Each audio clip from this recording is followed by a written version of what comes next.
پێشەنگ TV پێکەوە بۆ گۆڕانکاری، پێکەوە بۆ ئازادی و یەکسانی. کەسێ بەتەمایە چاکسازی لەم دەسەڵاتەیە بکەم، بەس خەوە بینێ. نەریتێکی شۆڕژێرانە، نەریتێک کە لە خوارەوە خەلیکە بنیاتی کۆمەلگایە. یەک هەر دەسەڵات ناتوانێت جا بە کێشەی ژناباتەوە بەڕۆ حتا بەڕێوەبەراتەکانی خۆشیان کەوتونەتە ژێر پرسیارەوانی. بۆ بیستنی بۆچوون و تێڕوانینی جیاواز و دژەباو، بۆ خستنە ڕۆی دنگی مرۆیی و یەکسانی خوازی، دەسەڵاتە بۆ ئەم سیستەمەکە 83 خوێندکار لێک کۆلدا بخوێنێت. ئەم ناوانە دروستە بۆیان، تەنها ناوی حکوومەت دروست نییە بۆیان. چەک و پارەیان نستەنیتەوە معناژی نامێنە ئیتر چارەسەری بنەڕەتی بۆ کێشەی خەڵکی کوردستان و لەعنانی ئەم دەسەڵاتەیە. هێنانە پێشەوەی دنگی ناڕزایەتیە جەماوەریەکان و بڵندگۆیەک بۆ هەڵسوڕاوانی، هێناوە بەهۆی خۆپشاندانەکانەوە بۆ بەهۆی خۆڕاگری خەڵک و ئیرادەی خەڵکەوە بۆ کە بەدەستێنراوە. بێکارانە بە ئەودەسێکی کەم ئیشەکەن و ماگانە موچەکانیان پێنادن. داری وازات خەڵک تونتر ئەبێ. ئەگەر مەترسیەک هەبێ لەسەر هەرێمدا یەکێتی و پارتی و خود یەکێتی و پارتی مەترسی وڵاتەکانی مەنتیقەشیان بۆ سەر هەرێم زیاد کردووە.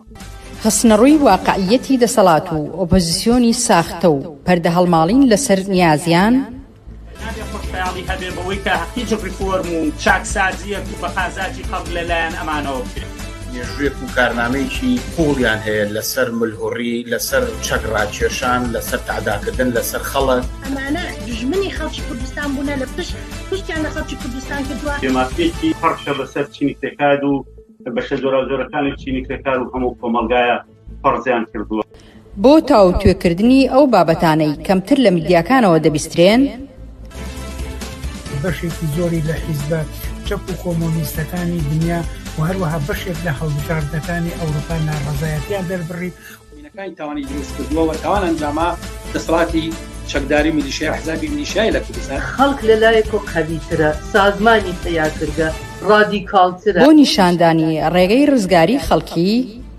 پێشەنگ TV هەموو ڕۆژانێکی چوارشەممان کاتژمێر 9 شەو بە کاتی کوردستان ڕاستەوخۆ پەخشی بەرنامەکانی دەکات. مەزار نابێ ئەو هەموو جەنەراڵە مقەبایە لە ناو شارەکەی خۆیان بینێ بە ئەنواع و ئەشکال چەکی ئەسلحەی قورسەوە طەبیعیە بەلایە. یەکەمین جارە لە کوردستان کرێکاران خۆیان دەستبەرن بۆ مەراسیم و چالاکی یەکیایە. شۆڕش تەنها ڕێگەیە، هەڵسانی خەڵک ڕاپەڕین و خۆشانی جەماوی تەنها ڕێگەیە کە ئەڵتەرنەتیڤێک دابینکە. لە فەیسبوک، یوتیوب، ئینستاگرام، تویتەر و تیکتۆک فۆلۆمان بکەن. بەرنامە و گرتە ڤیدیۆیەکان ببینن. پێشەنگ TV پێکەوە بۆ گۆڕانکاری، پێکەوە بۆ ئازادی و یەکسانی.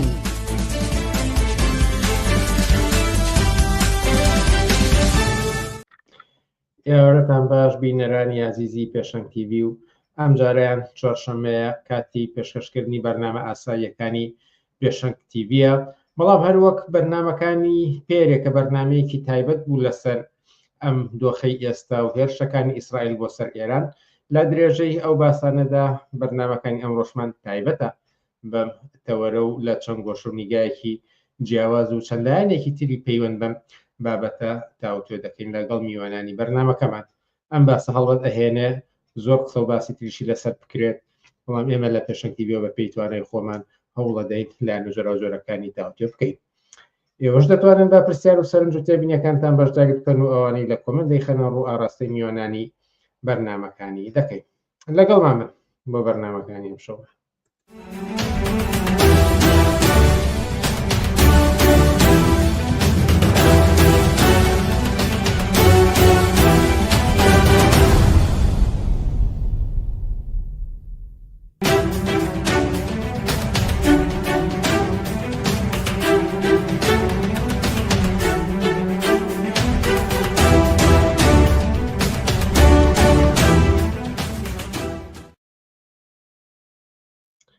مۆڵی بینەرانی ئازیز،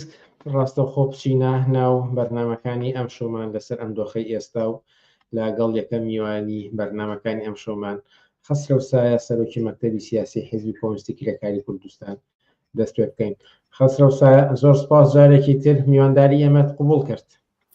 سپاس بۆ ئێوە و ماندوو نەبن لە خزمەتان. دەمەوێت لەسەر ئەم گەرمترین هەواڵی جیهان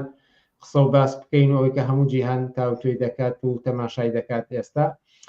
بەڵام ترامپ دۆناڵد ترامپی سەرۆکی ئەمریکا قسەی کردووە، قسەی خۆی بووە و دەڵێت کە شتی گەورەتر لە ئاگربەست بەڕێوەیە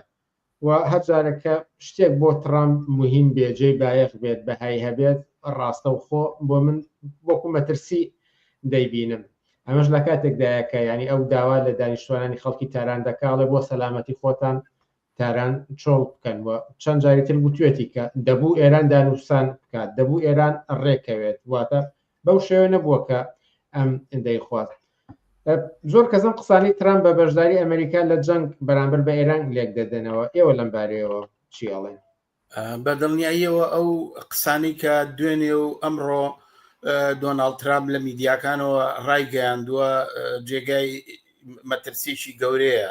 ئاماژەیە بۆی کە ناوچەکە بە تایبەتی دۆخی ئێران و ڕۆژهەڵاتی ناوەڕاست ڕوو لە کارەساتێکی گەورە و وێرانکاریەکە کرێکە هیچ کەس نازانێت لێکەوتەکانی لە چه ئاستێکە و دامێن و کاولکاریەکانی بەکوێیەکە. بەڵام ئەوەی کە لە دوێنێ ئەمڕۆدا دۆناڵد ترامپ لە پەیامەکەی بۆ چۆڵکردنی شاری تاران ئەوەی کە کۆبوونەوەی خێرای ئەنجومەنی ئاسایشی نەتەوەی ئەمریکا تا ئەوەی کە ڕۆژانە هەڕەشەکان لە کۆماری ئیسلامی ئێرانەکە دەبێت تەسلیم بێ و ئەگەر تەسلیم نەبێ ڕوبەڕووی تیاچوو نەبێتەوە، تەنانەت تا ئەو ڕاکێشانی هێزی کە لە خواروی ئاسیاوە لە هێزە دەریایەکانی و جێگیرکردنی لە ڕۆژهەڵاتی ناوەڕاست و لە پاڵ ئیسرائیلە، ئەوە بەڵگەی ئەوەن کە ئەو حساباتی کە ناتانیاهۆ و ترامپ کردویان کە گوایە لە خلالی چەند ڕۆژ و چەند سعاتێک بردومانی شارەکانی ئێران کۆماری ئیسلامی تەسلیمە بێ و دێتە سەرپای ئەوەی کە هەموو ئەو مەرجانەی دۆناڵد ترامپ کە لە ڕاستیە دانووسانیش نەبووە، تەبیعەتی دانووسانیشیان نەبوو، ناویان لێناوە دانووسان خسوێتە بەردەم سەرانی کۆماری ئیسلامی ملەدا و شەڕەکە کۆتایی پێدێ. ئێستا وەسعەکە بێگەڕانەوەیە، ئەمریکا ناچار بووە پێی چەقیوە لە زەلکاوێکە دەبێت دەست بە سیاسەتێکی سەرڕۆیانە و ملهوڕی بەرێت تا بتوانێت باڵانسی خۆی و قودرەتنمایی خۆی بەسەر منتیقەکەیەوە بەسەر ئێرانە پیشان بە هەم بۆ دۆستەکان و هەوپەیمانەکانی و هەم بۆ ئەوەی کە پیشانی دنیای با کە ئەمریکا هێزی یەکەمەوە توانێت ئەوەی ئێوە بیکە. بەڵام بێگومان ئەمە لەسەر حسابی کاولکاری لەسەر ڕاکێشانی ڕۆژهەڵاتی ناوەڕاست بۆ شەڕ و کاولکاریەکە ئێمە ئەبینین بە درێژایی ساڵانی نەوەتەکانەوە تا ئێستا ئەمریکا هەرم سیاسەتەی بووە لە کوشتار و کاولکاری و ماڵوێرانی لە تێک دانی ژیان و ئەمنیەت و ئاسایشی ملیۆنەها ئینسان لەم ناوچەیەدا تا بە بەرژەوەندەکانی خۆی بگاو بتوانێت ڕقیبەکانی پاشەکشە پێ بکە و هەژمونی یەکجاری خۆی و ئیسرائیل لە ناوچەکەی ئازامن بکە. ئەڵبەت دوو ڕۆژ بەر لە ئێستا کە بەرنامەی تایبەتمان بوو زۆر لەسەر ئەوەی کە چی وای کرد بگاتە ئەم دۆخە قسە و باسمان بوو، بەڵام لەگەڵ تۆش لەسەر هۆکارەکەی کە باز دەکرێت ڕوو بە دەرەوە کە ئەویش مەسەلەی سەرەکی هەڵگیرسانی ئەم جەنگە مەسەلەی ئەتۆمی ئێرانە، پێداندنی ئەم ئەتۆمیەیە و ئەوەی کە بۆ نەمەسەرەن پاکستانیش لە پاڵ ئێرانە ڕاوەستا و دەوترێت پاکستانیش بە پێچەوانەی یاسانی منەتەوەی یەکانەوە چووە چێکی ئەتۆمی بەرهەم هێناوە، هۆکار و وەکو بەڵگەیەک ئەیهێننەوە کە هۆکاری ئەم جەنگە لەوە سەرچاوی گرتووە. ئێوە لەم بارەوە چی ئەڵێن؟ بە بڕای من ئەوانەی کە مەسەلەی ئەتۆمیەکەنە هۆکاری سەرەکی ئەم شەڕە جگە لەوەی کە بیان بڵێن کە ئیسرائیل و ئەمریکا لەسەر حەقە و پێویستە ئەم چەکە دەستکۆتا بکرێ و لە کاتێکا کامە بین لە وڵاتانی ناوچەکە خودی ئیسرائیل خۆی ئەتۆمی هەیە. ئەگەر ئەتۆمی ئێران خەتەر بێ ئەتۆمی هەموو ئەم وڵاتانە لە تورکیا، لە پاکستان، لە هەندستان، لەم وڵاتە لە خودی ئیسرائیل کە هەمویان چەکی ناوچیان هەیە. من پێم وایە بۆ هەر جەنگێ پاساوێک هەیە. مەسەلەکە ئەتۆمی نییە، ئەمە پروپاگەندەی دەوڵەتانی ڕۆژاوی تا حەقانیت بن بەم کوشت و کوشتار و کاولکاریە باشە خۆ لە غەزە حەماس هیچ ئەتۆمیشی نییە ئەی بۆچی ئەم هەموو کاولکاری و کوشتاراکرێ و تا ئێستاش تەنانەت ڕێگا بەسراوە لە گەیاندنی هاوکاریە مرۆیەکان بۆ خەڵکێکە هیچ چەکێک و هیچ هۆکارێکی بەرگری لە خۆکردنیشیان نەماوە ئاوارەی و کاولکاری و برسێتی و گەمارۆدانی گەیاندنی داودەرمان بۆ خەڵکی پەککەوتە و بریندارەکان خۆ ئەوە هیچ چەکێکی ئەتۆمی لە ئارادا نییە بە بڕای من مەسلەی ئەسلەکە مەسلەی چەکی ناوچی نییە کە ئێران هەیەی کە ئەوی ژۆک هەر وڵاتێک لە وڵاتانە بەپی قەوانینەکانی خۆیان کاموو ئیمزان لێن ناو ناویان ناوە قانونی نێودەوڵەتی حەقی هەیە کە دەستی بۆیان ڕابگا بەو چەکەیان ڕابگا مەسەلەکە ڕەبتی بە ئەو ئاڵوگۆڕ و کێشمە کێشانەیە کە لە ساڵانی نەوەتەکانەوە کە ئەمریکا هەوڵی داوە بۆ بەڕێخستنی نیزامی نوێیەکی جیهانی کە تێیدا ئەمریکا باڵا دەست بێ لەوەیە شکستی خوارد پاشان فرسەتی کردەوە کە ئەقتابی تری ئیمپریالیستی و ناوچەیی لە زوعف و شکستەکانی ئەمریکا سەر دەربێنن و بکەونە ئەوەی کە کێشمە کێشکەن لەسەر داواکردنی حسەبەشی خۆیان و بۆ پێش دابشکردنەوەی جیهان بە پێی بەرژەوەندەکانی خۆیان و دیاریکردنی ناوچەی نفوس ڕۆژهەڵاتی ناوەڕاست بە حکمەوەی کە ناوچەیەکی یەکلانە بووە لە ساڵانی دوای شەڕی جیهانی یەکەم و دووەمەوە هەمیشە جێگای شەڕ و منازعاتی ناوچەی و جیهانی بووە بەتایبەتی کە لەم ناوچەیە هەم چەندین دەوڵەتان و دەسەڵاتی لەرزۆک و سەرکوتی و دژبە خەڵکی ناوچەکەی تایە هەم قەزەی فەلەستین قەزەی کورد هەم ناوچەیەکی ئەنەرژیە بۆتە جێگای سەرنجی هەموو هێزە جیهانی و ناوچەیەکان ئێمە ئەبینین بەتایبەتی بە دوای ئۆکتۆبر و هاتنە مەیدانی ئەمریکا لە ناوچەکەدا و یەکلایەنە مەعامەڵەکردنی بۆەوەی کە بتوانن نەزمی نوێی با بڵێن سیستەمێکی نوێی ڕۆژهەڵات کە تایدا ئیسرائیل میحوەری سازدانەوەی ڕۆژهەڵاتی ناوەڕاست بێ لە ژێر پایە و هەژمونی یەکلایەنەی ئەمریکادا ئەم جەنگە بۆ ئەوەیە کە ئەمریکا و ئیسرائیل شانی بن کە ئێمە هێزی ملهوڕی یەکەمین هێزی میلیتاریستی یەکەمین لە ناوچەکەیە هەر کەسێ بجوڵێتەوە هەتا ئەگەر چەکی ناوچیشی ببێ ئێمە ئامادەین لێی دەین یان ئەبێ مەرجەکانی ئێمە قبولکە و تەسلیم بە مەرجەکانمان ببێوەکەوەی کە لەگەڵ ئێرانە خستویانەتە ڕوو یانەوە تا ڕوبەڕووی شەڕ و پەلاماردانەکانی ئێمە بێتەوە بە بڕای من ئەمە ئەسڵی قەزیەکەیە و ئەو دەوڵەتانەشی کە لەم نێوەدا مقابلەی ئەم سیاسەتەکەن ئەوانیش دەوڵەتان و هێزگەلێکن کە نایەنەوێت تەسلیم بەم بەرژەوەندی و سیاستەکانی ئەمریکا بن ئەیانێ پێگەی لە نێو هاوکێشەی هێز و دووبارە سازدانەوەی ناوچەکە و بەگەرخستنەوەی بازاڕی سەرمایە و نەوت و گاز و بازرگانی پێگەی بگرن و دەستکەوتیان ببێ پێویستیان بە ڕاوەستانەوە و بە ململانێ و بە کێشمەکێشە کە ئێمە لە دوای ڕووداوەکانی 7 ئۆکتۆبەرەوە تا ئێستا دەبینین لە سووریا ئەبینین هێرش و پێشڕەوەکانی تورکیا دەبینین هاتنی ئەحمەدشەر ئەبینین هێزە میلیشیەکانی عێراق ئەبینین باڵا دەستبوونەوەی دەوڵەتی و حکوومەتی لوبنان بەسەر حیزبوڵایە بینین بەرحاڵ ئەم دەستە و تاقمانە هەمویان لە بەرامبەر ئەم سیاسەتەیە وا بە ئاسانی تەسلیم نابن کە ڕۆژهەڵاتی ناوەڕاست وەک ئاسمانێکی بێهەور بۆ ئەمریکا و ئیسرائیل بەجێ بێڵن تا ئەوان بتوان بە پێی ویست و ئارەزوەکانی چینی دەسەڵاتدار و دەستەی فەرمانڕەوای ئەمریکا و ئیسرائیل یەک بخەنەوە و دەوڵەتانی عەرەبی بە تایبەتی ناچارکەن ملکەتی سیاسەکانی ئەمریکا و ئیسرائیل بن لە ناوچەکە بە من پێم وایە ئەمە ئەسڵی قەزیەکەیە و ئەم منازعات و کێشمەکێشەیەکە لە دڵی ئاڵوگۆڕە ناوخۆییەکانی نیزامی سەرمایەداری جیهانی و هێز و بلۆکبەندیەکانەوە سەرچاواگرێت لایەنێکی تری ئەم ڕووداوانە کە بۆ من جێی سەرنجە هاوپەیمانیەکانی ئێرانە کە چین و رووسیا بە هەمان هاوپەیمانی ئێران چاولێ ئەکرێت و کە ئینترستی هاوبەشیان هەیە هەروەک چۆن ئیسرائیل ئەمریکای لە پشتە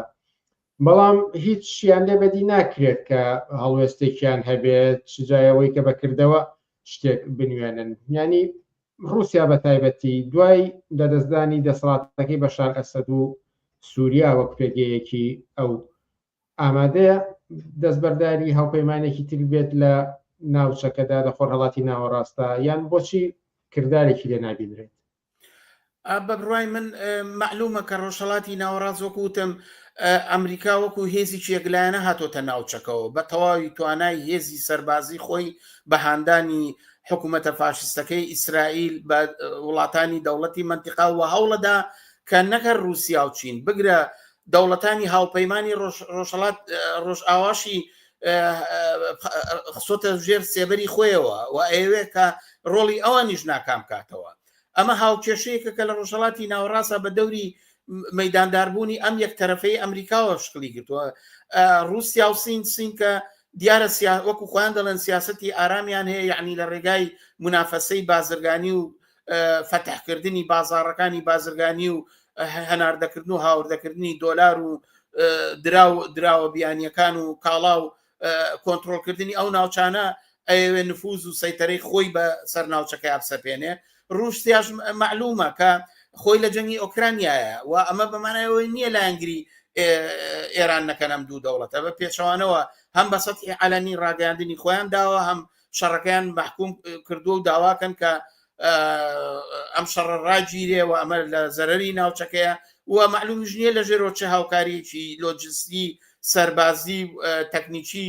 و تەکنەلۆژیای سەربازی بە ئێرانەکەن معلومە کە ئەمانە لێ ناگەڕن. بەڵام ئەبێ ئەوە بزانین ڕۆڵی ئەم دوولایەنە بە تایبەتی لە ڕووی سەربازیەوە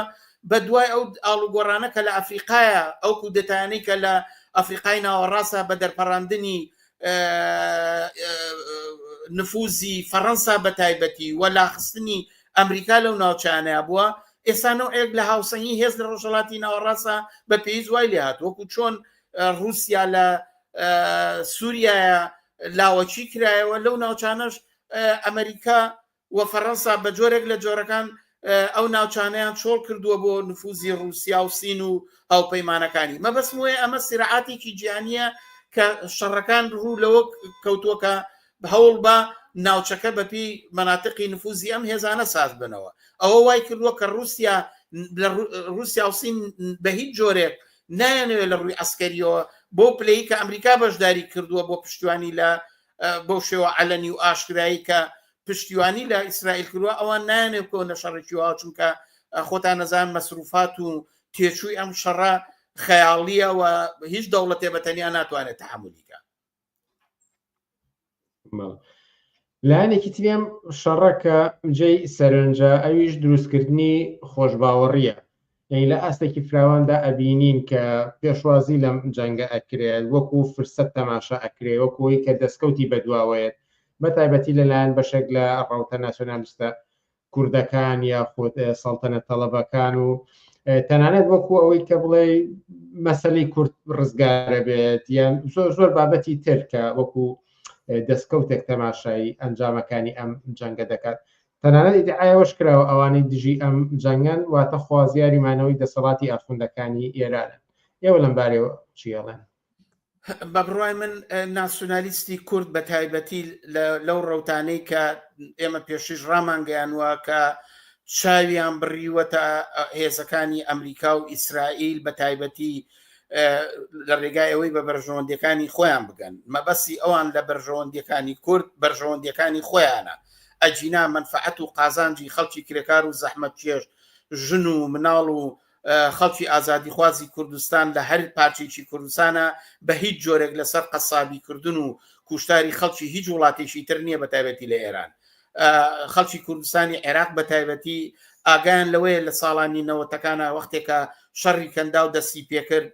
ئاوارەی و سەرگردانی و ماڵوێرانی و کاولکاری چ مەحرومیەت و زەبوونیەک ڕوبەڕوو بوونەوە خەڵکی دنیا و ناوچەکە ئەبینێ کە ئێستا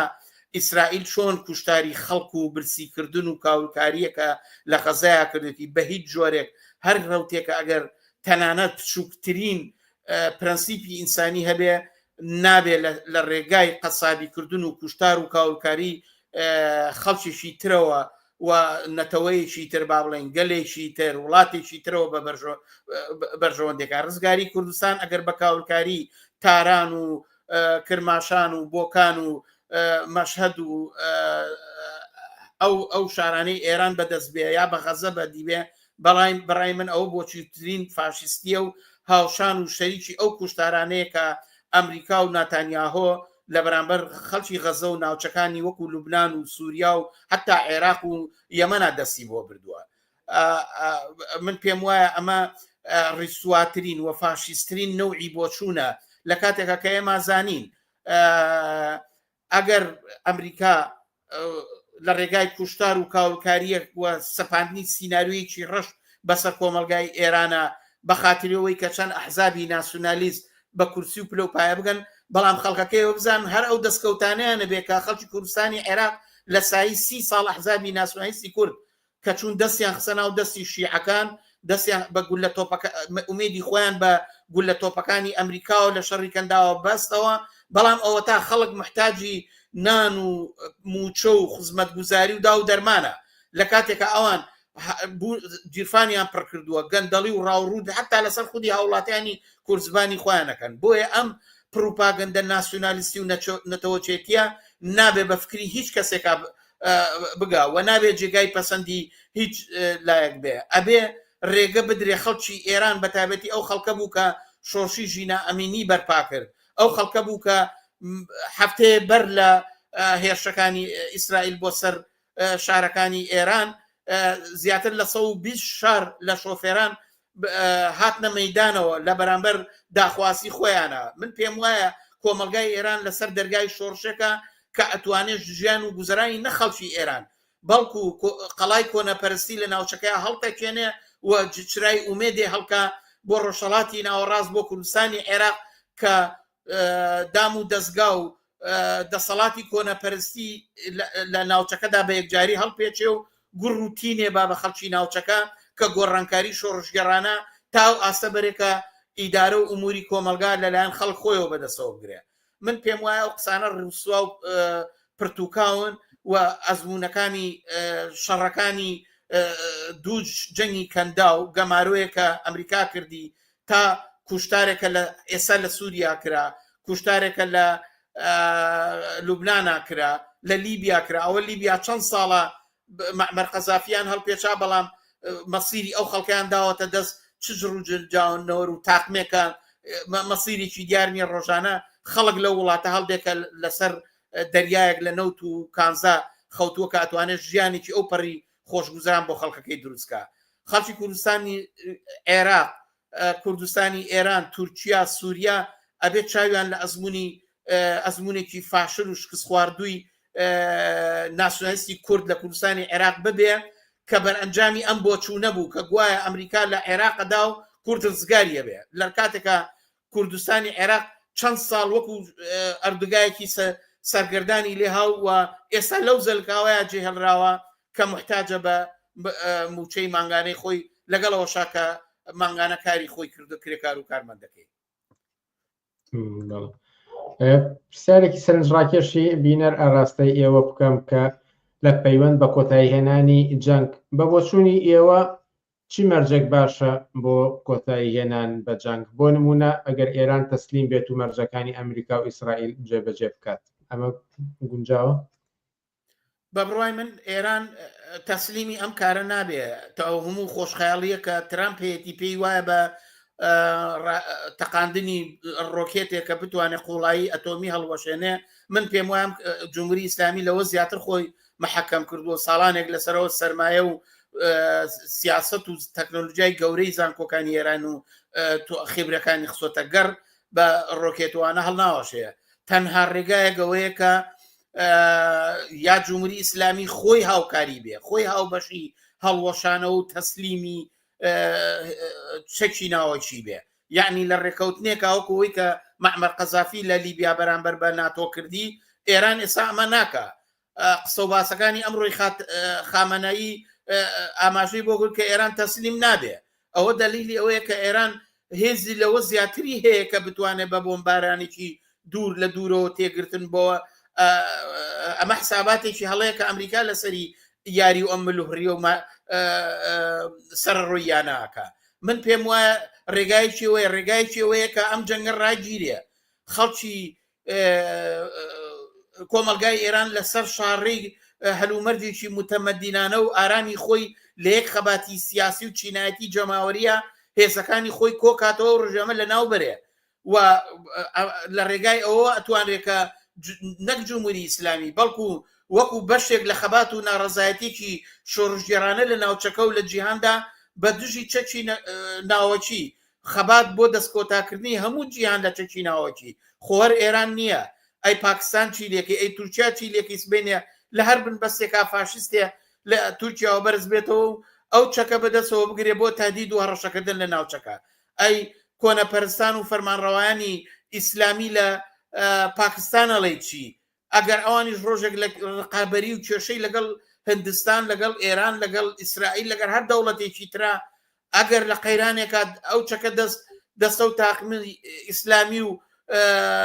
سەرڕۆیەکان و میلیشیاکان بکەوێ چ بەڵایە بەسەر خەڵکا بێ پاکردنەوەی جیهان ئەرک و کاری چینی کرێکار خەڵکی ئازادی و ئینسان دۆست و ئاشتیخوازی جیهانیە و لە پێش یا کاری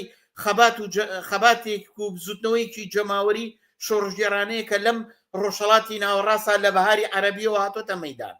ئەگەر ئەم شەڕ و کاولکاری و ملهوڕگەی کە ئەمریکا و ئیسرائیل لە ناوچەکەیە بەڕێیان خستووە ئەمە ڕاستەوخۆ ئەو هێندەی دژی ئەم ئێتراز و ناڕەزایەتیانەی خەڵکی کرێکار و زەحمەتکێشە لە ئێران لە شۆڕشەکەیەتی هێندە لە دژی جمهوری ئیسلامی نییە بە پێچەوانەوە دەستی ئەم جمهوری ئیسلامی و دەسەڵاتدارانی ئەوە تا ئێستا لە کوردستانی عێراق مەکتەب دواکەوێ شتگرانە بێ دڵە ڕاوچێ زیاکە پاشەکشە بە ئێتراز و ناڕەزایەتی خەڵکەکە لە ئێرانی شەروایە گرانی سەرکوت ئیستیبداد ڕاکێشانی هێز بۆ ناوچەکان هەر لەم ڕۆژانەیە کە جمهوری ئیسلامی هێزی بۆکان ناوچەی بۆکان و ئەو ناوانە خەریکە وردە وردە میلیتاریزەیەکە بە بەهانەوەی نەوەک حیزب بە کوردیەکان پەلاماری ئەو ناوچانە بن ئەمە هیچ لە قازانجی جوڵانەوەی خەڵک نییە بۆیە ڕێگای دروست ئەوەیە کە ئەم شەڕە کۆتایی پێبێ ئەم شەڕە دەست بەجێ بوەستێ ملهوڕی و سەرکێشەکانی ئیسرائیل بکرێتەوە سەر کورسی خۆی ئەو هێزەی کە هێنراوەتە ناوچەکە بکشێتەوە و ناوچەکە پاکرێتەوە لە لەشکرکێشی و هەڕەشە و گوڕەشە بۆ سەر ناوچەکان لە پێش هەمویانەوە فەورەن ڕاوەسانی شەڕی ئیسرائیل لە دژی خەڵکی فەلەستین و دۆزینەوەی ڕێگاچارەیەکی سیاسی بۆ قەزەی فەلەستین ئەمانە فرسەتێکی گونجاو بۆ خەباتی چینایەتی و جەماوەری ناڕازی ئەم ناوچەیەەکە و دەستی ئەتراحەتاوە ئەترازاتانی کە لە ئیسرائیل لە دژی حکومەتی ناتانیاهەوە بووە دەستی حکومەتەکەی ناتانیاهەوە ڕۆکێت بارانە دەستی ئەوی ئاوەڵە کردووە کە خەڵک ڕاپێکی ژێرزەمینەکان کاو لە ئەترازیان بخە بۆیە من پێم وایە ئەمە ڕێگایەکی دروست و ئاساییە لێگەڕێن بە خەڵک مەسیری خۆی لە دەسەڵاتدارانی ناوچەکە بە تایبەتی جمهوری ئیسلامی یەکلا کاتەوە خەڵک هوشیاری ئەوەی پیا کردووە لە ئێران تا ئێستا 3 شۆڕژ ڕوویاوە ئەمە نیشانەی هوشیاریەکە کە خەڵک ئەگەر فرسەتێکی دەستکەوێ و ئەم کۆسبوو تەگەرە و هەڕەشەی جەنگ و کاولکاری و تێکچوونی مەدەنیەتی کۆمەلگا و داسەپانی سیناڕۆی ڕەشی لەسەر نەمێنێ من دڵنیام زۆر نابە شۆڕژ یەخەی مەلاکانی ئێرانەگرێ وە مەسیریان یەک لاکاتەوە پرسیارم زۆر ماوە بەڵام وەخت زۆر کەم ئەگەر شتێک ما بێت و لە چاوپێکەوتنەکەماندا نەهات بێت و بە گرنگی بزانیت بە فترەیەکی سی چرکەییدا ئاماژەی پێ بدەن فەرمون من پێم وایە گرنگترین شت لەم ڕووداوانەیە بەڕای من خەڵکی کوردستانی عێراق ئەبێ وەک چۆن لە ڕوانگەی ئینسانیەت و لە ڕوانگەی هاوپشتی و هاوکاری کرێکاران مناڵان مامۆسایانی ناڕازی ئەبێ لە بیریان بێ وەختێکە ئاوارەیەکە بوو ڕویان لە ئێران کرد خەڵکی ئێران بە پەرۆشەوە بەو پەڕی هاوکاریەوە لە باوەشیان گرتین نابێ ئەو ڕۆژانەمان لە بیرچێت لە ئێستاوە دەبێ ناوەندی شارەکانی کوردستانی عێراق هەروەکوەوەی ئەمڕۆ کۆنگرەی ئازادی و گۆڕانکاری عێراق کۆنگرەی ڕۆژنامەگەریە بانگەوازی بۆ خەڵک کردووە ئەم جەنگە ڕاگیرێ ئەم شەڕە مەحکومە دەبێ یەخەی دەسەڵاتدارانی ناوچەکە بگیرێکە لە پێشیان و حکومەتی هەرێم دەسەڵاتداران و ئەحزابەکان لە پروپاگەندەی نەتەوەچێتی و لانگری بۆ ئیسرائیل و ئەمریکا سەرکۆنە بکرێ و هاوپشتی و هاوکاری بۆ خەڵکی ئێران بەهانەوە چوونیان گەاندنی داو دەرمانی هاوکاری و داڵدەدانیان لە حاڵەتی لێ قەومانە گەاندنی خۆراک ئەمانە ئەو ڕێگایان کە دەبێ جانی هاوپشتی و یەکگرتووی و لە کەنار ڕاوەستانی خەڵکی کوردستانی عێراق لە پاڵ خەڵکی ناوچەکە و لە پێشیانەوە خەڵکی ئێران کە ئێستا کەوتونتە بەردەرم ڕەحمەتی ڕۆکێت و بردومان و هێرشە کاولکاریەکانی ئەمریکا و ئیسرائیل دەست بە هاوکاریکەن. خاڵی ئاخریشم ئەوەیە کە خەڵکی کوردستانی عێراق نابێ بە بەهانەی ئەم شەڕەوە خواستەکانی خۆیان لەبیر بچێتەوە، دەبێت دەسەڵاتدارانی هەرێمی کوردستان یەخەیان بگرن لەسەر ئاو کارەبا، لەسەر موچە، لەسەر خزمەت گوزاریەکان. نابێ فرسەت بن بە دەسەڵاتداران کە سیاسەتی گرانی و باچ و نەدانی موچە درێژە پێبە،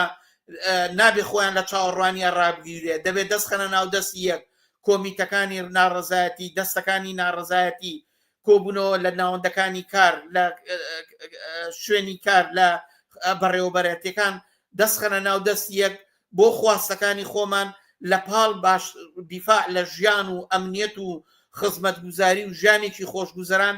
دەبێ هاوکاری و پشتوانی خەڵکی کرێکار و زەحمەت کێشی ئێران و خەڵکی مەحرومی ئێران بین. لەم میحنەتەیە دەبێت لە پاڵیان ڕابوەستین و لە دژی ئەم جەنگە و ملهوڕی و سەرڕۆیەکانی ئەمریکا و ئیسرائیل بەگەرم و گوڕیەوە خەباتی خۆمان درێژە پێ بدەین. خستە و سایە سەرۆکی مەکتەبی سیاسی حیزبی کۆمستی کرێکاری کوردستان، زۆر سپاس لە بەرنامەکانی ئەمشەی پێشنگ تیڤیدا ئامادەبوون. سپاس بۆ ئێوە و ماندوو نەبن. عزیزان، وچانێکی سیچرکەی و پاشان لەگەڵ محەممەدی ڕاستی بەردەوام دەبین لەگەڵمان منەوە.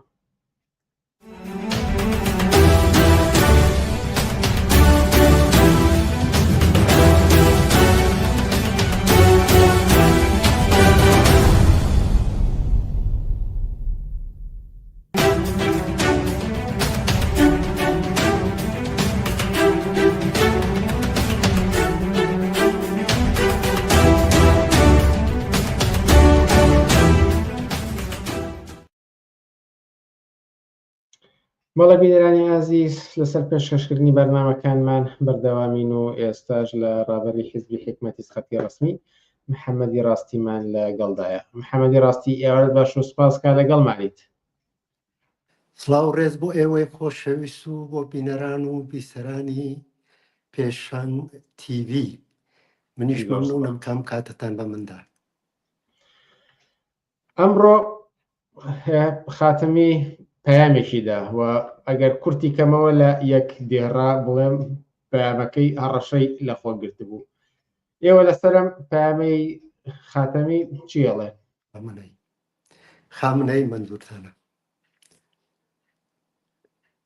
پەیامی خامنەی بڵێ؟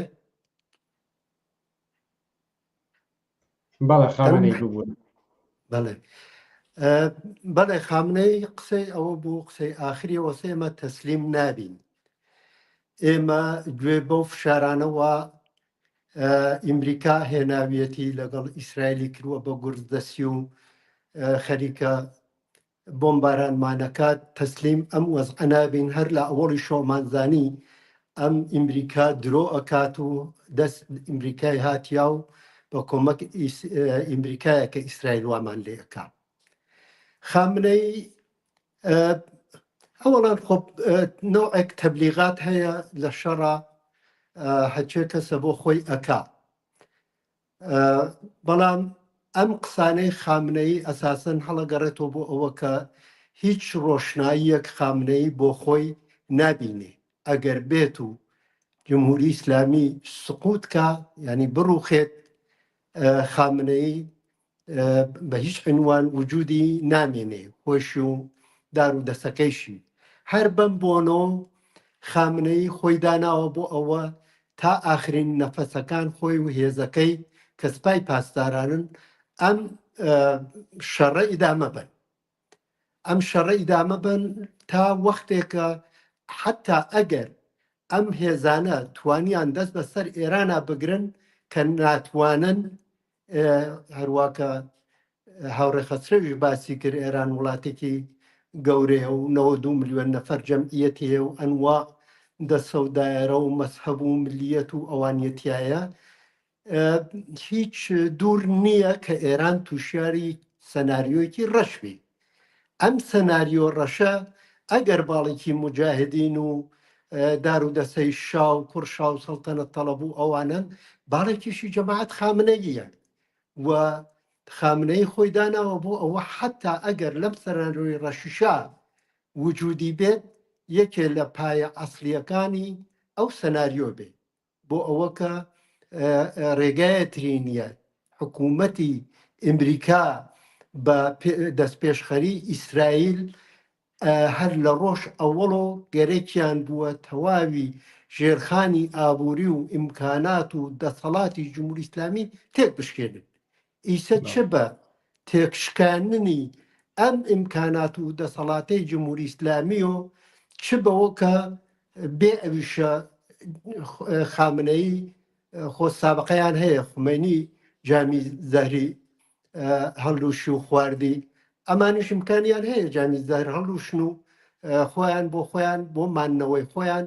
ئەم وەزعە بۆ مانەوەی جمهوری ئیسلامی ئەم وەزعە بەم جۆرە ئیدامە بن. ئەساس و بناغەی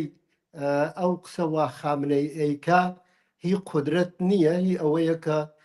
هیچ ڕێگە چارەیەکی تری لە مقابل ئەم ئەوزاع وەحواڵە بۆ خۆی نابینێ. هەروە کە خۆتە زانی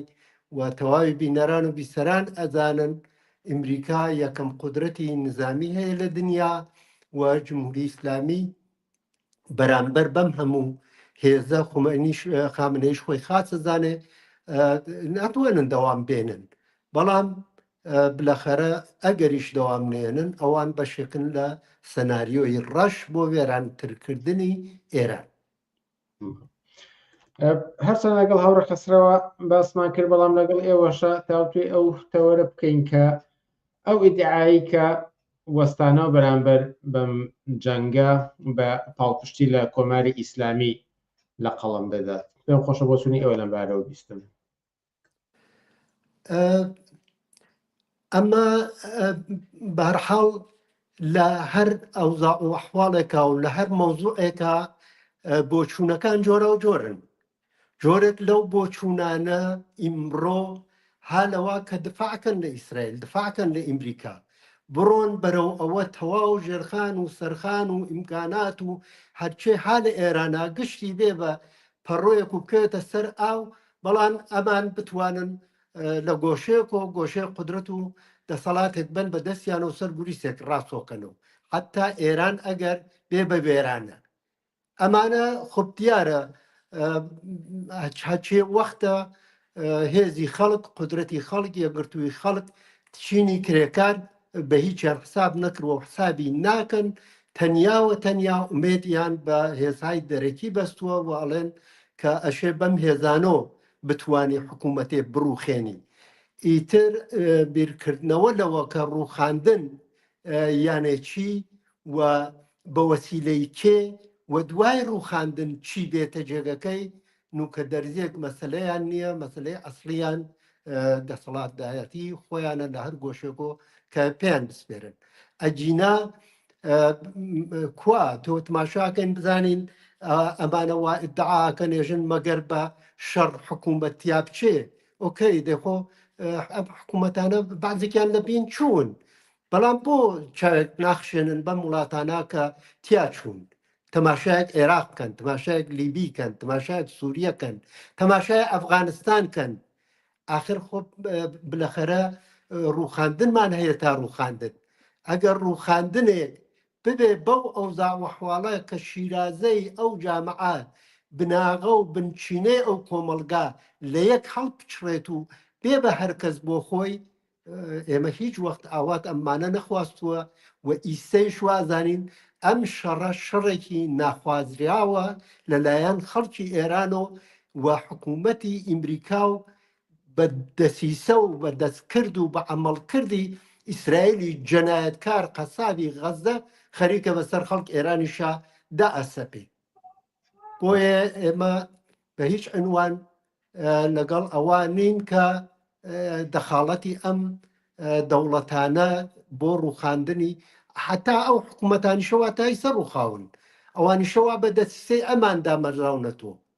خۆیان بە قسەی خۆیان وتیان دموکراسیێنین بۆ عێراق بە قسەی خۆیان وتیان سووریەدا ئەمەرزێنین داوە سووریە بۆ کەسێک کە بە ملیۆن دلاریان دانابوو کە بیکوژێ بۆیان ئیسە کردویانە بە ڕێی جمهور تاڵەبان دوای 800 ملیارد دلار کە خەرجیان کرد پوڵ خەڵکی ئیمریکا و خەڵکی دنیایان خەرج کرد بۆ ئەو شەڕە بەرعەلەی تاڵەبان دەی ئەمجارە بە مەمنونی تاڵەبانیان هاوردۆ دایان مەرداندنەوە ئەمانە درۆزنن ئەمانە قەرار بوو دنیا دامەرزێنن بۆیە حمڵەیان کرد بە ئەفغانستان کە ئەفغانستان بکەوێتە سەر وەسخۆی بۆیە حمڵەیان کرد بە عێراق بە درۆ وتیان بۆمی ئەتۆمی هەیە بە شایەتی دنیاچە کەسە زانی درۆکەن یەن دموکراسیێنین بۆ عێراق ئەمە دموکراسیەکەیانە ئیمڕۆژ نەتەنیاهوو ئێژێ ژنجیان ئازادیە ئەمە ژنجیان ئازادیە ئیدامەی ئەوەسە ئەگەر چوونە سەر حزبەکان تریش من هەم لە خزمەت تا قسەی خۆمەکەم سەرنجی بینەرێک و کە پرسیاری خۆشمە هاوکات قسەیەک هەیە دەوترێت کە سەربەخۆ لە خواستی ئێمە جەنگ هەر ڕوودەدات و هەروەها خەڵکێکی زۆریش دژی کۆماری ئیسلامی ئێرانە هەم لە ناوخۆی ئێرانە بە تایبەتی هاوڵاتیان ئەم جەنگەش هەر ڕوئەدات بۆچی خراپە ئەگەر لە بری وەستانەوە بەرامبەری چاوەڕێ بکەین کۆماری ئیسلامی بڕوخێت و ئەگەر چونکە بەهێز نەبێت دەڵێ ناڕوخێت ئەو قسەژێڵە بەهێز نەبێت بە جەنگ نەبێت جمهوری ئیسلامی ناڕوخێت بەشەر خۆی ئامادەکە بۆ دەورانی دوای ڕوخانی جمهوری ئیسلامی تاوەکو وەستانەوە بەرامبەر بە جەنگ ئەم قسەیشان پرسیاریشە جوابەکەی زۆر ڕوونە دووبارە ئەشێ لەم جەریان و سیاست مەدارانە کە سیاست مەدارن وەرێ سیاسەتی زدی ئینسان زدی بەشەریەت زدی تەمەدۆن زدی ئەسەن جامعەیە کە بەسەر پێی خۆی وێسابێ زدی هەر مناڵ و پیا و ژنێکن لەو کۆمەلگا چۆن من کە خۆم ئەزانم تەواوی سروەت و سامانی ئەم کۆمەلگانە هەر هەمووی لە ماڵەکەی ترامپۆ بیگرە هەتاینەکەی خامنەی و تا هەر گۆشە و کەنارێکی ئەم دنیا کە بەدەستکرێکار کراوە و ئەکرێ چۆن من ئەتوانم ئیجازە بەم بە خۆم بێژم بە شەڕ ئەتوانێت ئەمانە لە بین با و وەزعیەتێکی ئارام بێنێ بۆ خەڵک من خۆ ئیشارەم کرد بۆ ئەمانە لە گۆشەیەک و نیشان بن ئەم جەرەیانانە ئەم نەزەرە نیشان بن کە شەڕ توانیوێتی ئەمنیەتێ بۆ خەڵک بێنێ دموکراسیە بۆ خەڵک بێنێ ئازادی و ئارامشێ بۆ خەڵک بێنێ ئاخر خۆ ناکرێت لە دشمنایەتی من ئەزانم زۆرێک لەو خەڵکە و ئێوە باسیەکەن لە داخل ئێرانە یا هەر لێرە خارج کشوەرە غیر از ئەحزاب جەرەیاناتێک کە قازانجیان حالەوە کە بەو جۆرە بڕوخێ منفعەتێکیانتیانە وەلی وا ئەزانن ئەم حکوومەتە بڕوای تر تەواوە بەڵام ئێمە وەکو خەڵکی ئێران کە هاوڕێخەسرەنجی شارەی کرد سێ ئینقلاب کراوە من خۆم یەکێکیان بەشداری فعال بووم لە قیامی 57 حەچێ ئارەزومانە بۆ ئەوە بوو کە ئەم حکوومەت شا بڕوخێ ئیتر هەرچێک یەتە جێگەکەی ئەمە قسەی خەڵ بوو هەر سەگەیەتە جێگەکەی بابێتە جێگەکەی من هەر ئیمڕۆ لەگەڵ کەسانێکە قسەمە کرد هەرەمە قسەیان بوو بەڵام کەسێکە ئەحساس مەسئولیت کا کەسێکە ئەو کۆمەلگایە لە بەرچاوا بێ کەسێ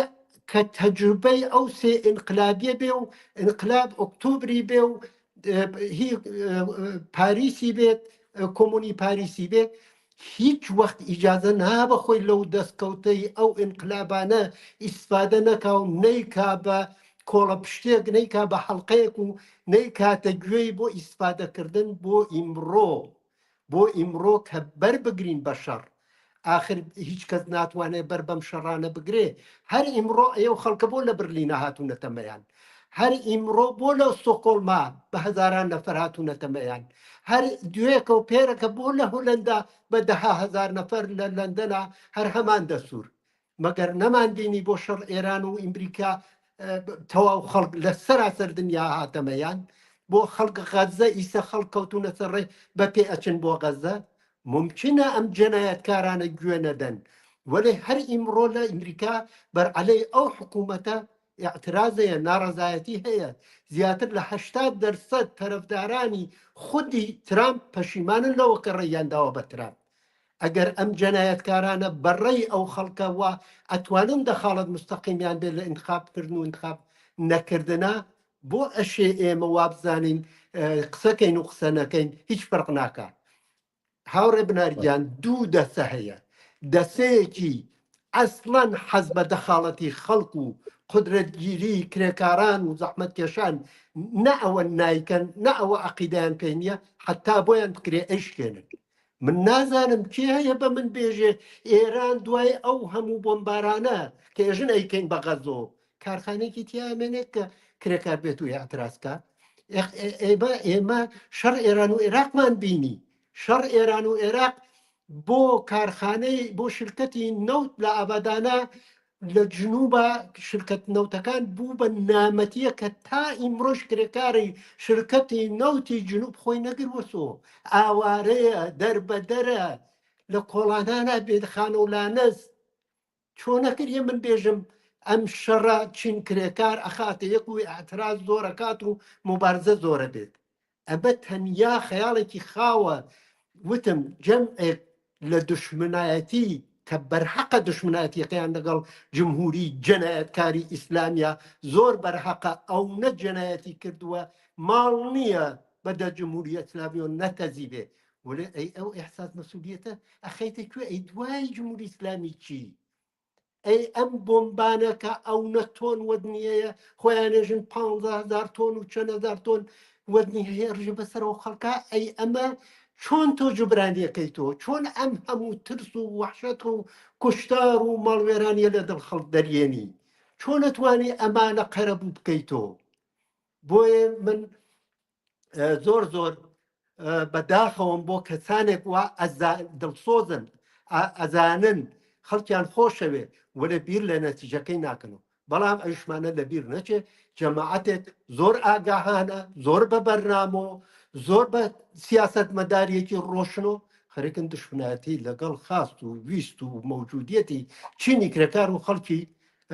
ئێران ناکرد. پرسیارێکتری سەرنجڕاکێشی بینەر دەڵێ ئەگەر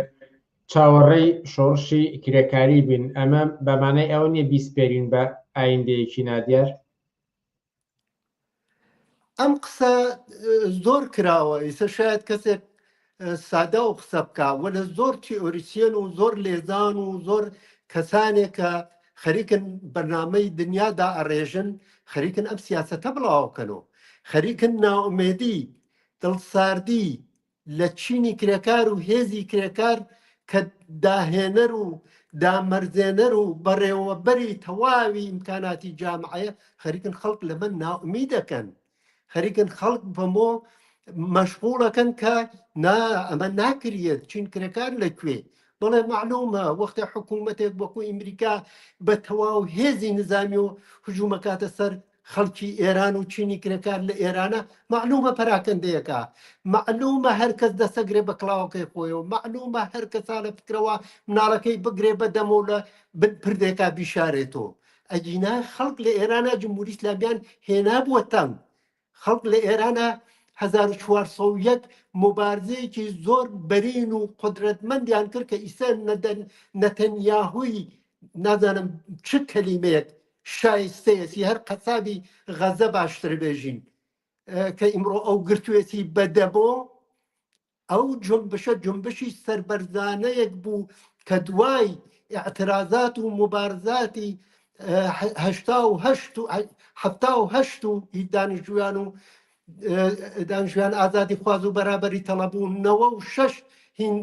خەڵکی زەحمەتکێش لە بەرامبەر گرانیا و 98 و دختەرانە خیابانە ئینقلاب و 401 و بەو هەموو عەزیمیە و ئەم ڕۆژانیشا بە بەرچاو خۆتەوە 163 شار بە تێعداتێکی زۆر سایقی کامیۆن و کامیۆندار و هاتوونە سەمەریان پشت جمهوری ئیسلامیان دانە عەرز پاشەکشیان کرد بە جمهوری ئیسلامی جمهوری ئیسلامی حاضر بوو برێک لە خاستەکان بەراوردکە وەلێ جەنایەتکارانی ئیسرائیل و ئیمریکا معلومە مبارزاتە خەنە دواوە معلومە ئەبن بەبایس ئەوە کە هەر کەسێک فریای ئەوە کەوێ بڕوا بۆ کام شار بۆ کام دێ بۆ کام بنە بەرد دەی لەویا خۆ معلومە مبارزەی کراکاری ناکرێت بۆیە زۆرێک لەوانە کە ئیمڕۆ شعار ژن ژیان ئازادی ئەنووسن و ئینسان هەیە دڵسۆزیشن خاز بزانن ئەم حرەکەتەی ئیسرائیل و ئیمریکا بۆمبێکە کە ئەدرێ بەسەر ئازادیە بەسەر ژنە بەسەر تەواوی بەرابەریە بەسەر تەواوی خاستەکانی ئینسان و ئینسان دۆستیە غەیرەت ئەوە ئەگەر بێت و موازب نەبین کە من دوایی ئەگەر ئیجازە بەی ئەتڵاعیەکەی حزب بخوێنمەوە ئەگەر بێت و موازب نەبین و هوشیار نەبین و بارحاڵ ڕەهبەران و تێکۆشەرانی مەیانی لە فکران نەبن دشمنایەتی دزی تاڵان بڕۆ کوشتن هەر چێشتە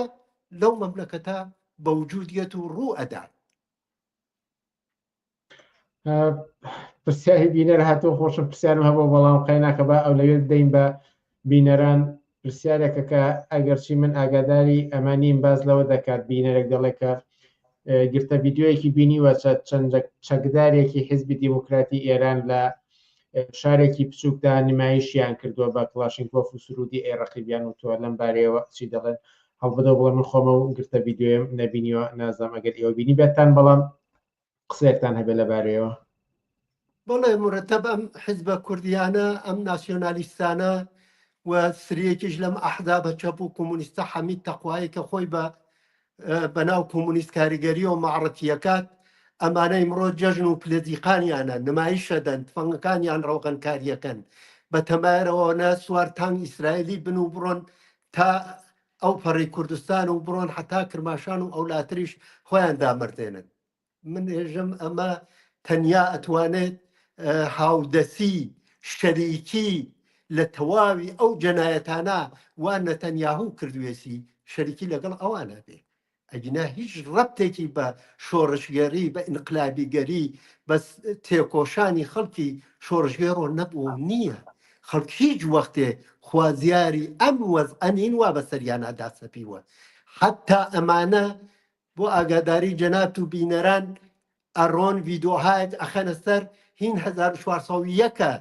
وەلێ تاریخەکەی لابەر نیشانە دەن کە خەڵقەریکن بەرەوپیری ئیمریکا و ئیسرائیل لە ڕۆن و تەزاهوراتەکەن بۆ ئەوان هەڵەپەڕن بۆ ئەوان ئەسڵەن وانە من خۆم لە شەڕ ئێران و عێراقا شایدم هەشت عایلە هەشت خانەوادەی 4 نەفەرە و 3 نەفەرە و 5 نەفەرە لە یەک مەکتەبە سکوونەتیانە کرد لە قەڵاگا کە یەکێکیان عایلەکەی خۆم بوو لە بەرقڕوە خەڵک لە کایەنا خەوتن لە نگڵا لە گەوڕا گەوڕیان پاکۆ کرد بوو بۆیان لە گەوڕا خەوتن آخر خۆ ئێوە خۆتان ئەرێ ئێوە جوانن شکر وەلێ شەڕ وەختی عێراق حەمڵەی کرد وەختی حکوومەت عێراق حەمڵەی کرد خەڵک کوردستان چوون بۆ کوێ چەنێ ئاوارە بوون چەنێ بێنان و ئاو بوون چەنێ نەناو بەفر و سەرما پێیان سەرما بردی ئەمە تەنیا ئەتوانێت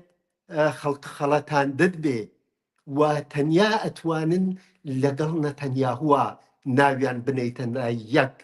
ئەم بوارانە هاوڕێ بنارگیان ئەم بوارانە بوارهایەکن کە خەڵک دۆست و دشمن خۆیان ئەشێ بناسن بزانن دشمنانیان بە جلی کوردی و جامانە و بە شعاری ژنجیان ئازادی و بەمانە ئەمانە دشمن ئەسڵیان کەی ئیسە بەڵێ خەڵک لە سەردەم خۆیان بە شعار ژنجیان ئازادی لە ئیدامەی ئەو مبارزاتەوە عردمکردن هاتنە مەیان وەلێ ئیمڕۆ هەرچێ هێزا ئەژێ بێتە سەرەوە کە هۆش خۆتە بێ خۆت خاس قایم بکەی هۆش هاوسێکەتە بێ هۆش مناڵەکانت بێ لە فکر نانابی لە فکر ئاوابی لە فکر دەوابی خەڵکە توانێت لە وەزعیەتە دیباس کوردی حزب دیموکرات کاتە بەری و جەژن بگرێت و هەڵپەڕێت بۆ ئەوەی کە ئاخر خوڵێکمان بە تۆ لێرەدا سەرنجێکی بەجێی بینەر کە دەڵێ ئەو ساڵانەی کە بە ڕۆژمێری ئێرانیە بکرێتە ئەوەی زاینی بۆ ئەوەی کە بینەرانیش لێتە بگەناوانەی لە کوردستانی عێراقن هەڵبەت ئاماژە بە 2 ساڵ کرا ئەوەی من تا ئێستا گوێم لێ بێت 57 ئەکاتە 1970 و 1400 دیارەمە بەس لە 2022 ئەگەر دروست حسێبم کرد بێت. بەڵام ئەگەر خولەکێکی کۆتا بخەمە ئیختیاری خۆتان و قسەیەک ما بێ بتانەوێت لە کۆتاییدا بڵێ فەرمون بە کورتی. ئەگەر کات ببێ هەروە کورتێک ئێمە ئەترایەکمان داوە بۆ وەزیفەی ئینسانهای کۆمونیست و دڵسۆز و فەداکار لەو کۆمەلگا لەم وەختا کە وەختێکە حملە کراوە بە خەڵکی ئێران و بۆمبارانەکرێن و خەڵک ئەکوژرێت من هەر ئاوا کورتەیەک بتوانم ئیشارەیەک پێکەم. ئەم وەزعە کە دەوڵەتی فاشیستی ئیسرائیل بەسەر ئێرانە بەسەر کۆمەلگای وە خەڵکی ئێرانە وەزعیەتێکی زۆر پرترس و خۆفناکە ئیسە کە شەڕ و بۆمبارانی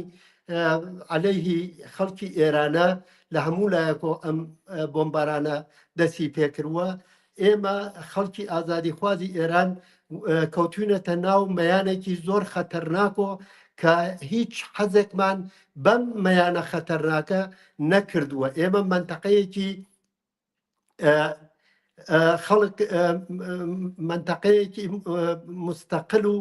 لە هەر شەڕێک کە لە بین جمهوری ئیسلامی و ئیسرائیلا ببێت هیچ وەخت ئێمە لایەنگری لە هیچ کار لەم شەڕانە ناکەین. ئێمە ئەواقەبی ئەم نەوعە شەڕانە زۆر بەباشی ئەناسین و ئەزانین لە عێراق و ئەفغانستان و سووریە و لیبی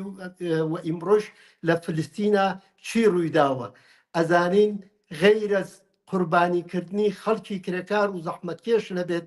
غەیرە مناڵان و نەخۆش و پیر و بە ساڵاچوانە بێت هیچ دەستکەوتێکی لەم ڕێگەوە دەست خەڵک نەکەوتووە. ئێمە بەرهەڵستی لە مخالفەتی تەواوی نیروهای ارتجاعی و کۆنەپەرز وەکو مجاهد و باندهای قەومی کوردستان و ناسیۆنالیستە فاشیستەکان و نۆ پەهلەویەکان ئێمە تەواو خێڵی ئەمانە کە حتا ناو خۆیان ئەنێن چەپ وەکو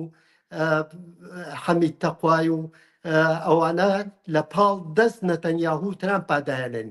ئەم شەڕە هیچ منفعەتێکی بۆ خەڵکی کرێکار و زەحمەتکێش نییە. ئەمە بۆمبارانی ئیسرائیلە بۆ نەقشەیەک وا ئیسرائیل و ئیمریکا هەیانە بۆ خاوەرمیانە ویانەوێ خاوەرمیانەی گەورە دروستکەن. ئەو خاوەرمیانە کە لەسەر خوێن و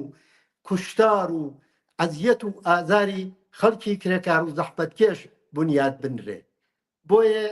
لەم شرایەتە ئێمە داوا ئەکەین لە تەواوی ئەو کەسانەی کە ئەساس مەسئولیەتەکەن و خۆیان بە دۆست و بە کۆمونیست و بە تەرەفداری کرێکار و زەحمەتکێشەدانن. ئەوەڵین مەسەلە ئەوەیە کە ئێمە لە مەحەلەکان خۆمانە بە هەر ئەندازەیە پێمانەکرێ سازماندەهی ئەو خەڵکەکەین کە هەن بە دەور و بەرمانە بتوانین بۆ حەفازەتی جەمعی لە خۆمان دفاعکەین، کومیتەهایەک دروستکەین، هەستەهایەک دروستکەین، هەرچێکی ناوەنێن هەرچێکی ناوەنێن مەجموعەیەک بنیان بە دەوریەکە کۆ ببینەوە لە خۆمان حەفازەتکەین. ئەوانە لە وەختێکەوە عێراق حمڵی کرد، لە وەختێکەوە ئێران حمڵی کرد بە کوردستانیش ئەو تەشەکلانە و کومیتانە ئەو بنکانە دروست کرا. ئەم کومیتانە وەزیفەیان ئەوە بێ کۆمەکای ئەوەڵیەت تەهیەکەن، ئیمکانات بۆ خەڵکی مەحەل تەهیەکەن، تیمهایەک حاضرکەن بۆ دابەشکردنی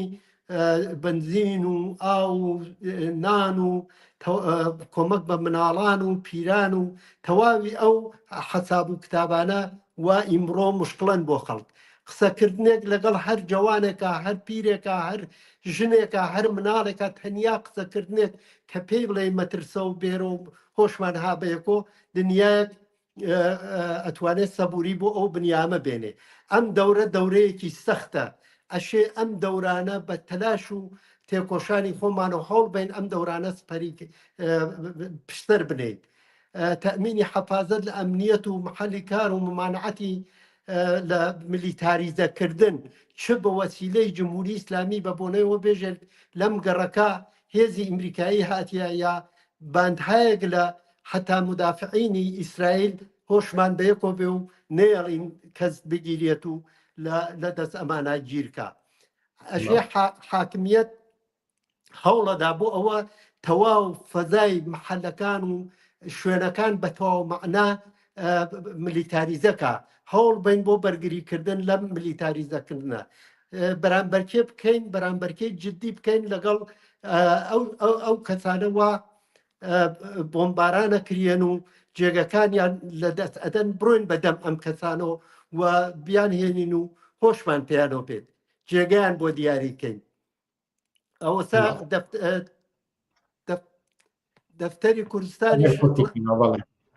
دەفتەری کوردستانیش ئەتلاعیەی داوە کە ئەوە کوردستان باوەشی ئاوەڵایە و هەر کەس ئەتوانێت تو پێ ئەکرێ و پێی خۆشە بێت بۆ کوردستان هەم جمهوری ئیسلامی هەم ئیسرائیل ئەوامڵ و نۆکەر و هەڵقە بەگوێی خۆیانیان هەیە ئێمە بۆ ئێقداماتی جاسوسی و تۆریستی بۆ بۆمبگوزاری و تەحریکات ئێمە ئەشێ بە تەواو هێزمان و ئێعتماد خۆمان لەناو خۆمانە لە دەست نین و خۆشمان بە یەکترینەوە بێ لە داهاتوە ممکنە ئینترنت و هەرنەوە هاتو چوو حتا ماشین و ئەوانیشە لە دەچێ ئێمە لە هەچێ ئیمکاناتمانە ئیسفادەکەین بۆ ئەوە بتوانین ئەم چاڵە و ناتەواویانە قەرەبووکەینەوە قدرەت ئێمە لە 1401 قدرەتێکی زۆر گەورە بوو ئینسانی بوو عشق بە ئینسانیەت بوو عشق بە ئازادی بوو عشق بە خۆشەویستی بوو هەوڵ بدەین بۆ ئەوە دەستکەوتەکانی ئەم 1401 حتا ئەو شوێنە پێمانەکرێ حەفزیکەین لە دەستی نەدەین ئەم خۆشەویستیە نگابێرین لە ئاخری شاگەرتمە بێژم لە غیرەت ئەوە ئیشارەم پێکرد لە خارج کشوەرە ئەم مبارزاتە بووە لە زندانی ئەبینە نەفەرەکان ناویان هەیە لەلایەن ژنانی شۆڕژگێڕۆ لە ناو زیندانەکانە بەرعەلەی ئەم حەمڵەی ئیسرائیلە قەتنامەیان داوە شەڕیان محکوم کردووە و تویانە ڕێگەی ڕزگار بوون ئێمە هەرچەند ئێمە هاین لە پشت ئەم مێڵانەوە دەخاڵەت ئەم وڵاتانە نییە ئەم وڵاتانە تیامان نابن مامۆستایان تەشەکولێکی گەورە و بەرینی سەراسەریان هەیە ئەم حەمڵەیانە محکوم کردووە ڕێگەکەیان بۆ نەجاتبوون لە دەست جمهوری ئیسلامی بەمە نەزانیوە و ئەمە محکومەکەن تعدادێکی تر لە زیندانهایەکی ترا هەمویان ناویان هەیە و تەشەکولهای مختلفی کاریگەری ئەزانم وەختەکەم زۆر گرت بەڵام ناوەکانیان ناخوێنمەوە بەڵام تەشەکولهایەکی زۆری کرێکاری لە ناو تەواوی ئەم حەمڵە و ئەم هەوڵە بۆ وێرانکردن ئێرانیان محکوم کردووە و بە قازانج خۆیان نازانن ئەزانن جمهوری ئیسلامی باسی یەکەن کە جمهوری ئیسلامی جەنایەتکارە ئێمە ساڵهای ساڵ مبارزەمان کردوە بەرعەلەیی ئێمەش هەروە ئیسەش مبارزاکەن بەڵام ڕێگەی مبارزەی خەڵک لەگەڵ ڕێگەی ئیسرائیل و تەرەفدارانی ئیسرائیل و ئەمریکا عەرز تا عاسمان فەرقی هەیە دیتر هەر خۆش بیت ئەگەر پرسیارێتتر بێ هەم لە خزمەتە پرسیار نییە بەڵام ئەم جاریان لە بینەرەوە پێشنیار بۆ سەر ئەرکی کۆمونیستەکان و چەپەکاندەوەیە کەڵێ ئەوەی دەکەوێتە سەرشانی چەپ و کۆمونیستەکان ئەوەیە کە ڕەوتە ناسۆلیستمەکان زیاتر ڕیسوا بکەن وەکو دوایین سەرنجی بینەر ئاراستەی ئێوەی بکەین و با هیوای کامڵان دروستە من لە ئەوەڵەوەشیا بووم تا لەبیرم چوو من لەلایەن خۆم و حزبی حکومەتیس خەتی ڕسمیۆ لە تەواوی ئەو ئیساڵێن 585 کەس خانەوادەیان ئایلەیان هاوسیان کەس و کاریان پڕ بەدڵ ئەحساسی هاودەردی خۆمان لەگەڵ ئەوانە دەرەبڕین لەگەڵ زەخمارەکانە ئارەزوی سڵامەتیان بۆ ئەەکەین هیوادارین بە کەمترین زەرەر لەم کۆسپە گەورە و قرسە خەڵکی ئێران نەجاتی بێ ئەوە ئاشکرایە کە هاوڕێخەترش باسی کرد ئەم خەتەرە تەنیا بۆ ئێران نییە هەر لەیسۆ خەریکن عێراق تهدید دەکەن تەواو منتەقە هەلە ئەم خەتەرە جددیە جایتر ئێمە ئارەزوومانەسە هیوامانەوەسە کە حکوومەتی فاشیستی ئیسرائیل نەتوانێت سەر نەکەوێ ئەزانم جمهوری ئیسلامیش فاشیستە بەڵام هەرچێ ئەمە ئیدامە پەیاکە خەڵک زۆرتر پەنا بۆ کون و قوشبن و بنە بەرد و ڕاکردن و ئەوانە ئەبەن بیر لە شۆڕش و مبارزە ئەوانە ناتوانن بکەنەوە خەڵک تووشیار ئیسیسالە بن بە هیوای ئەوە ئەو کۆمونیستانە ئەو ڕێبەرە عەمەڵیانە ئەو دڵسۆزانە وا گەرەکیان بوو جمهوری ئیسلامی تیا ببەن ئیمڕۆ وەزیفەکەیان حفظ ئەم ئینسانانەسە دڵخۆشی ئەم ئینسانانەسە هاوکاریکردن یانە ئیمکانات فراهەمکردن یانە هێشتنەوەی ئەم میزانە لە خۆشەویستی هەنگاوی ئەوەڵە بۆ گەیشتنەوە دووبارە بە ژنژیان ئازادی و هەنگاوهایەک لەویشە زیاتر. محەممەدی ڕاستی لە ڕێبەری حیزبی حکمەتی سخەتی ڕسمی زۆر سپاس لە بەرنامەکانی ئەم شەی پێشەنگ تیڤیدا ئامادەبوون. منیش زۆر سپاستانەکەم مەمنونم هەر بژیت. ئازیزان بەر لەوەی کۆتایی بە بەرنمەکانی ئەم هەفتەیە بینین سەرەتا بیرتان خەمەوە ئەوانەی دووشەممە بینەری بەرنمەکانی بەرنامە تایبەتەکەی پێشەنگ تیڤی نەبوو سەبارەت بەم هێرشانی ئیسرائیل بۆ سەر ئێران ئەو بوو لە دووشەممەی ئەم هەفتەیە داواتە پێرێ بەرنامێکی تایبەتمان ئەنجامدا کە هەرێک لە عوسمانی حاجی مارف سەمیر عادل و خالیدی حاجی محەممەدی تایدا بەرزار بوون و لا تۆڕە کۆمەڵایەتیەکانی پێشەنگ تیڤیدا بەردەستە و ئەوەش بڵین کە لە تیکتۆک پێشەنگ تیڤی فۆلۆوەرسی پێویستی وەرگرتووە 100,000 فۆلۆوەرسی هەیە ئێستاوە کردنەوەی لایف لە تیکتۆکیشەوە ئێستا مەحاڵە ڕەنگە لە داهاتوودا بتوانن لایڤەکانیشمان لێ بین و بەجیا لەم بەرنامانەی کە لێرە پێشکەش دەکرێت ڕەنگە بە پێی توانە بتوانین لە ڕێگەی تیکتۆکیشەوە لایڤ و بەرنامەی جۆرا و جۆر پێشکەش بکەین ئەوانەی تا ئێستا لەوێ فۆلۆویان نەکردوین لە تیکتۆکدا فۆلۆی بکەن و گرتە ڤیدیۆکان ببینین و ئەگەر لەوێش لایڤمان کردەوە لە بەرنامەکانی ئەوێشدا بەشدار بن. لێرەدا دێنە کۆتایی بەرنامەکانی ئەم هەفتەیەمان تا هەفتەی ئایندە کاتێکی خۆش بۆ هەموو لایەک و هەرشاد و سەرکەوتوومان.